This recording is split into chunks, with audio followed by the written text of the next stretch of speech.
Hello. Hello, good morning. Ito, malakas na naman ang ulan kanina. Akala ko tuloy-tuloy na ang araw. Umaraw kanina eh. Ngayon, o, yan o. Umaraw kanina, biglang umulan.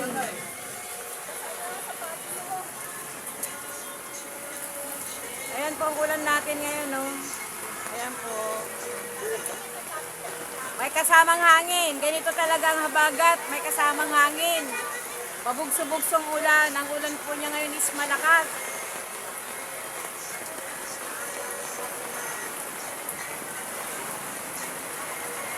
Yan po siya. Yan o.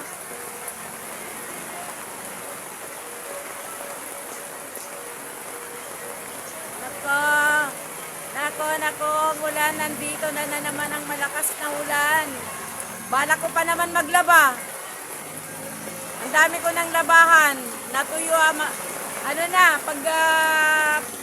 pag maganda ng panahon, pag talagang umaraw ngayon o, ayan o, ang panahon o. Ayan. Ayan. Malakas na naman ang ulan. Ayan, tingnan nyo, madilim o. Ang dilim niya no. Madilim po siya.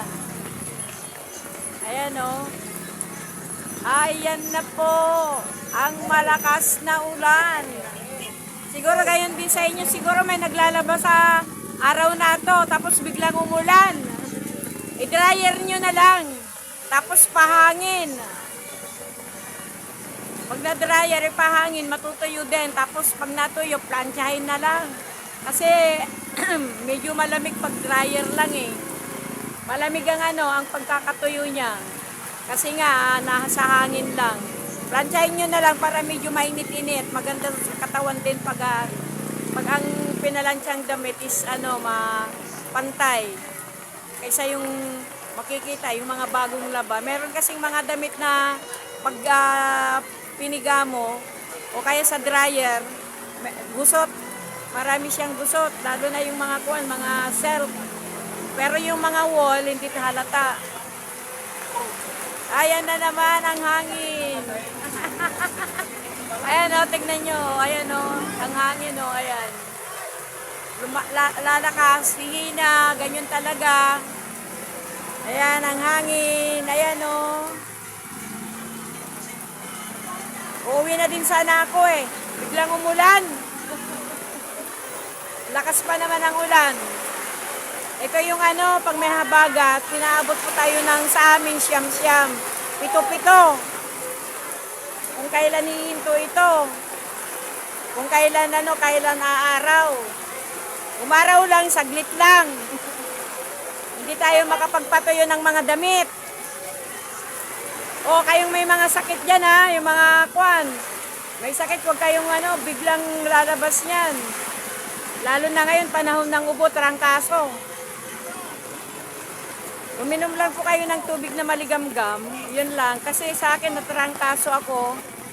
Umiinom ako ng Biogesic 3 times a day. Tapos tubig na maligamgam. Para maano yung lagnat natin. Bumaba yung lagnat natin. Tapos mga gulay, kagaya ng malunggay, yan. Mga gulay na malunggay, yan. Tsaka yung mga bagyo beans ba. Pwede po yun, mga yung gulay natin, kagaya ng kamote, pambuti, tapos mga adokbati, ganun. Magulam din tayo ng isda, huwag naman puro nalang manok, karne, ganun. Masarap ngayon ang sinigang at saka nilagang baboy, nilagang manok, nilagang karne ng baka. Masarap. Ayan yung Bombay na maniningil yan. Tignan mo. Tignan yung Bombay maniningil yan. Ang lakas ng ulan. Ayan o. Oops! Oh. Nandito po ako. Ayan o.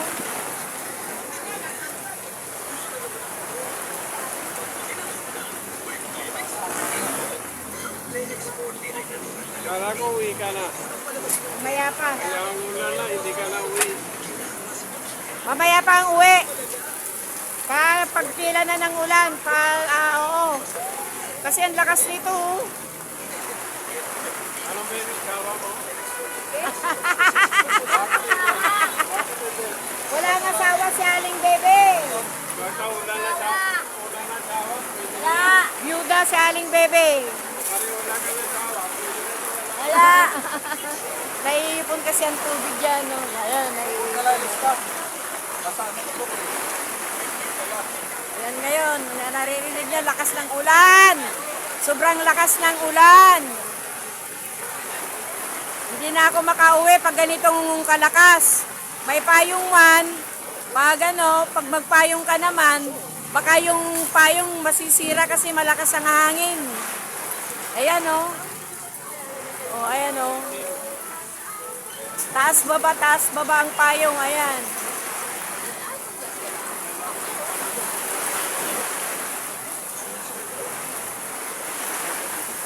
Buti na lang, matibay itong saging.